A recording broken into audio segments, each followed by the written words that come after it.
Right, we're going to be looking at the four-stroke cycle and applying it to the petrol and the diesel engine. Some concepts that we would need to be aware of before looking at this presentation. Top dead center is where the crankshaft is vertically aligned and the piston is at its most upper position in the cylinder. Bottom dead center, again the crankshaft is vertically aligned, however the piston at its lowest possible position in the cylinder.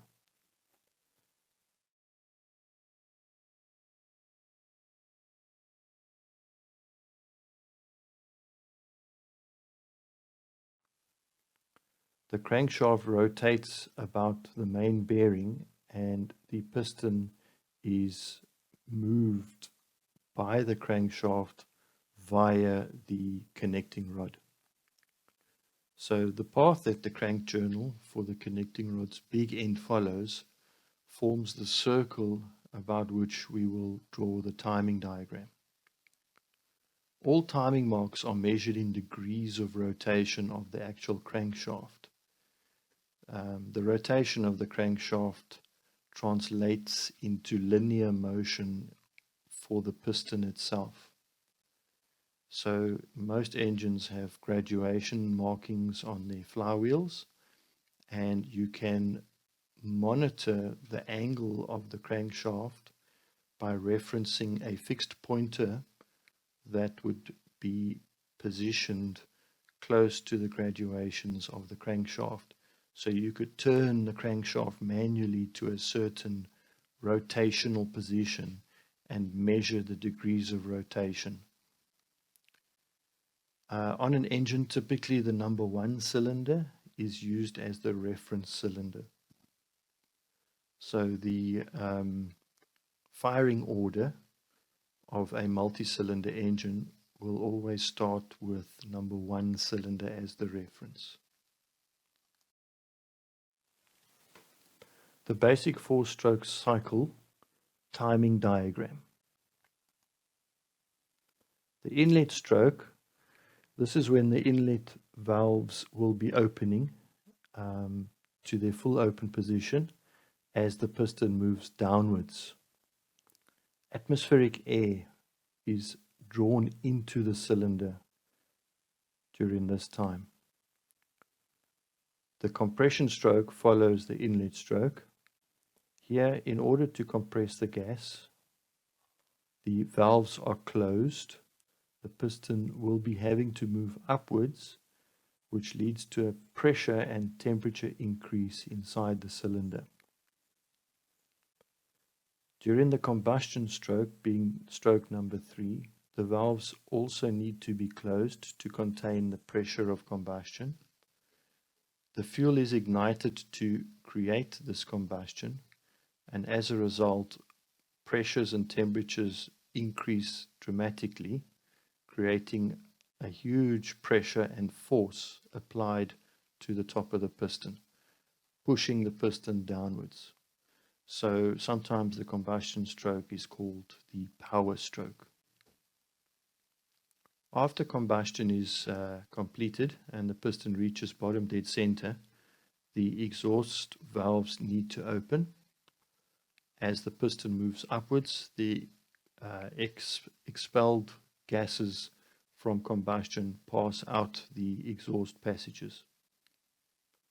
So that is the basic four-stroke timing diagram. It doesn't matter whether it's a petrol engine or a diesel engine. They follow the 4 basic strokes.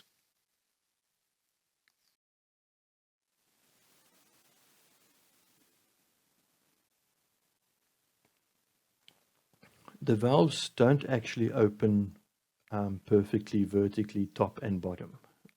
In a naturally aspirated engine, the valves need to be opening at different times for a turbocharged engine.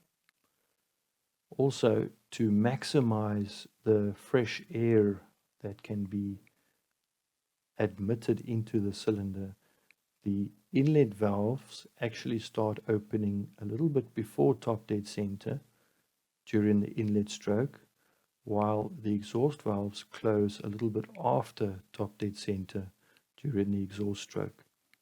This in a 4-stroke engine is known as valve overlap. It's a scavenging period where fresh air will come in through the inlet valves, clear away as much exhaust gases as possible, and even pass out the exhaust valves.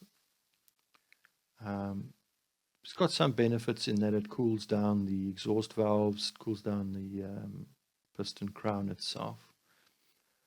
So scavenging and valve overlap is a term that we use to describe replacing as much of the spent gases with fresh air as possible.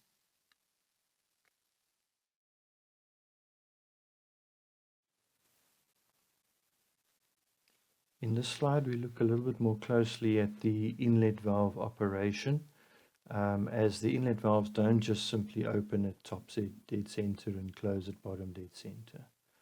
So for a normally aspirated engine or a naturally aspirated engine, the inlet valves have to be opening for a longer period of time to allow air into the cylinder under atmospheric pressures.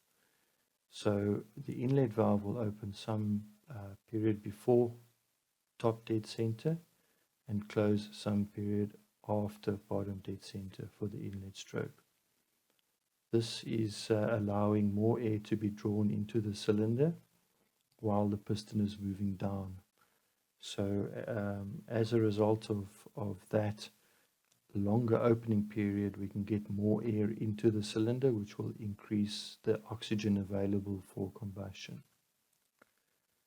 This happens as a result of air having mass and the velocity of the air as it passes through the inlet valves into the cylinder. So despite the piston having reached bottom dead center, the air will still be trying to force its way into the cylinder, just simply because of its momentum. So as the piston moves upwards into the compression stroke, the pressure inside the cylinder and the pressure outside the cylinder will balance, and that would be the appropriate time to close the inlet valve to trap as much air in the cylinder as possible. For a turbocharged engine or a supercharged engine, the valve timings are different in that the valves do not need to be open for that longer time because the air is being forced into the cylinder under pressure. So the inlet valve can be opened a little bit later before top dead center, commencing the inlet stroke, and then the valves can be closed towards bottom dead center before or after bottom dead center once sufficient air has been admitted into the engine. So fresh air is forced into the cylinder under pressure, and the valves only have to be open for a lesser period of time to allow the air to get into the engine, sufficient air.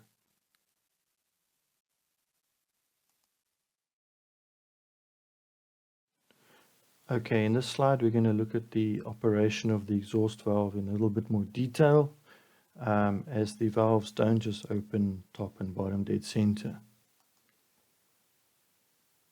So for a normally aspirated engine, the exhaust valves will open to allow the exhaust gases to flow out during the upward stroke, exhaust stroke of the piston.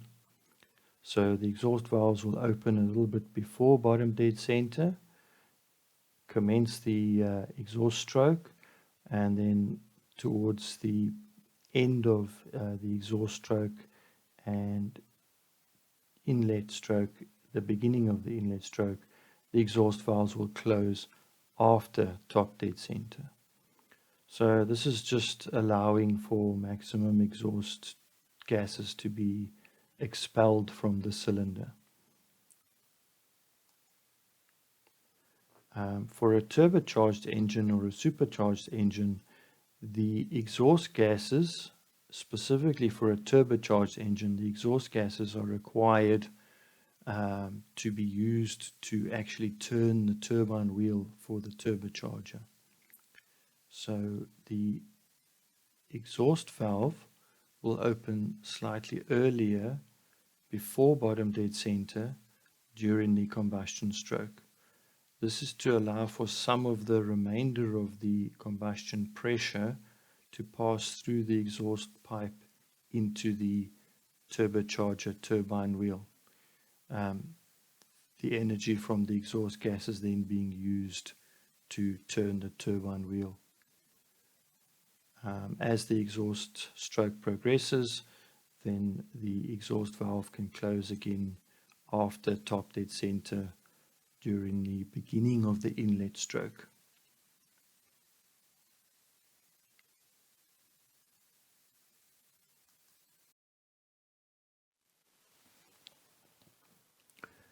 Applying this to the petrol engine, when we consider the petrol engine, the supply of fuel is provided during the entire inlet stroke.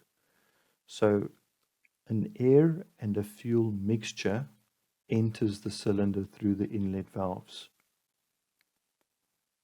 We don't want this mixture to self-ignite, so following the Otto cycle, the engine is a low compression engine and as such does not develop sufficient heat of compression to ignite the air-fuel mixture inside the cylinder. So in this case, the Otto engine requires spark ignition. So whether the fuel is passing through a carburetor in an older engine or through petrol injectors in a newer engine, the fuel is mixed with the air as it passes through the inlet valves. So to allow for fuel ignition, we apply high voltage across the spark plug, and this will occur just before top dead center during the last part of the compression stroke. It takes time for combustion to occur, it takes time for the fire to develop, so applying the spark and igniting the mixture just before top dead center ensures that as the piston passes over top dead center on its way down, maximum pressure from combustion is occurring just after top dead center. So after combustion has done its thing, the 4 strokes are completed with the exhaust stroke taking place. So petrol engine, fuel is injected into the inlet manifold. As the air and fuel mixes, it passes into the cylinder through the inlet valves. This is a low compression engine compared to a diesel engine, and it has a spark ignition as the heat source for starting the combustion.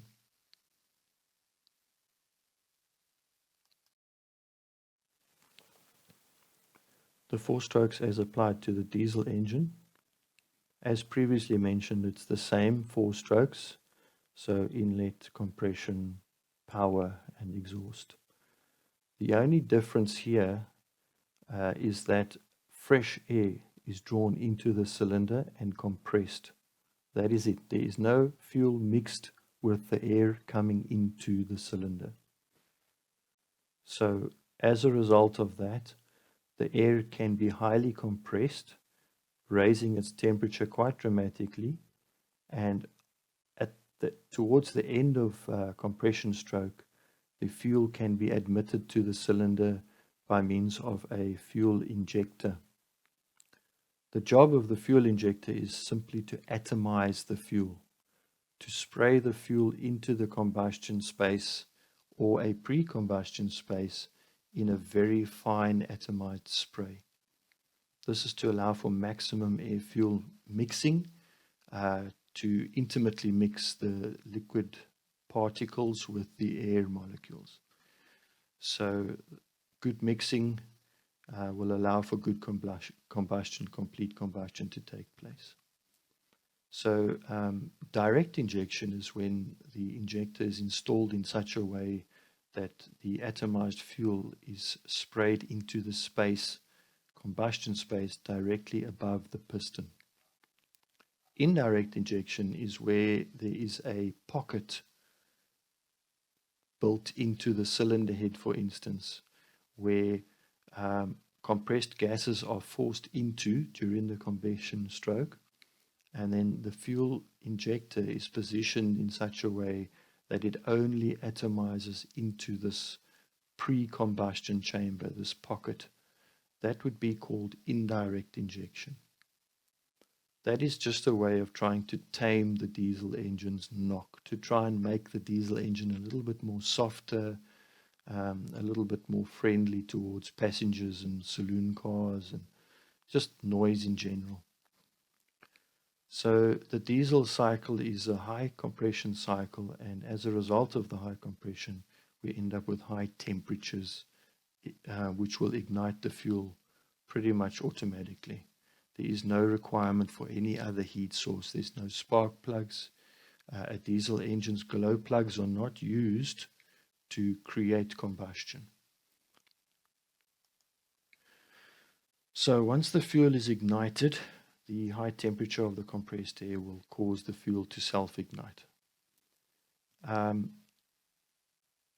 The combustion stroke will be taking place pretty much at the same time that fuel is being injected into the cylinder.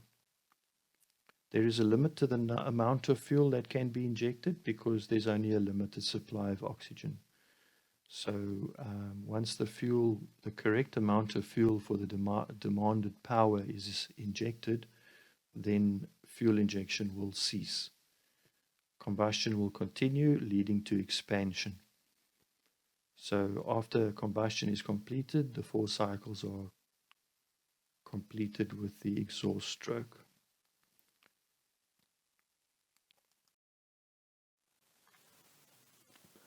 So to summarize this presentation, we looked at the 4-stroke cycle timing diagram with the inlet stroke, the compression stroke, the power stroke, and the exhaust stroke. We also mentioned top dead center and bottom dead center and number 1 cylinder and the crankshaft with a flywheel attached to it with graduations to measure the rotating angle of the crankshaft. The 4-stroke cycle timing diagram, we looked at that, and we looked a little bit more into details such as the scavenging period or the valve overlap. We looked at the inlet valve timing and the exhaust valve timing related to naturally aspirated engines or turbocharged engines. And then we looked at admitting fuel into a petrol engine compared to admitting fuel into a diesel engine. The spark timing is important to start combustion in a petrol engine, and the injection timing is important to the diesel engine to start combustion at the right time. The amount of fuel being injected will dictate the power produced in the cylinder. So that's what we mean by fuel injection period. Less power requires less fuel, so the injection period will be less, shorter. Obviously, the opposite would be more power, more fuel, but there is only so much oxygen available to burn fuel inside the cylinder. Okay, so this wraps up the 4-stroke timing diagram presentation.